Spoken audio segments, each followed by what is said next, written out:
বিসমিল্লাহির রহমানির রহিম। আসসালামু আলাইকুম। আপনার কিচেনে আপনাদের সবাইকে স্বাগতম।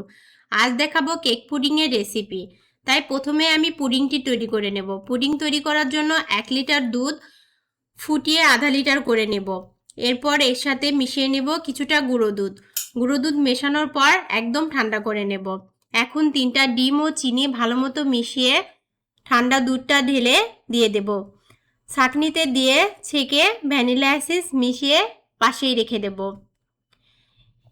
এখন আমি ক্যারামেল করে নেব। ক্যারামেল বানানোর জন্য একটি পাতিলে দিয়ে দেব চিনি ও ঘি, দিয়ে একটু লালচে করে ক্যারামেলটি তৈরি করব।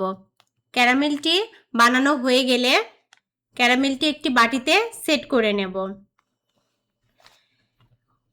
অপরদিকে চকলেট কেকের জন্য 3টা ডিম ও চিনির ফোম করে নেব।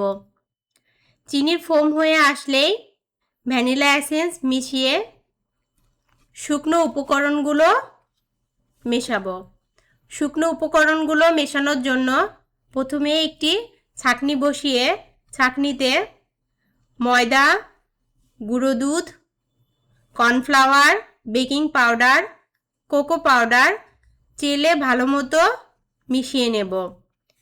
সবশেষে মেশাবো সামান্য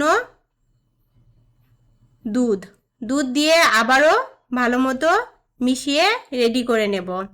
এখন ক্যারামেলের বাটিতে প্রথমেই পুডিংয়ের মিশ্রণটি ও পরে কেকের মিশ্রণটি ঢেলে পানির ভাপে প্রায় 40 মিনিট রাখলেই তৈরি হয়ে গেল কেক পুডিংয়ের রেসিপি।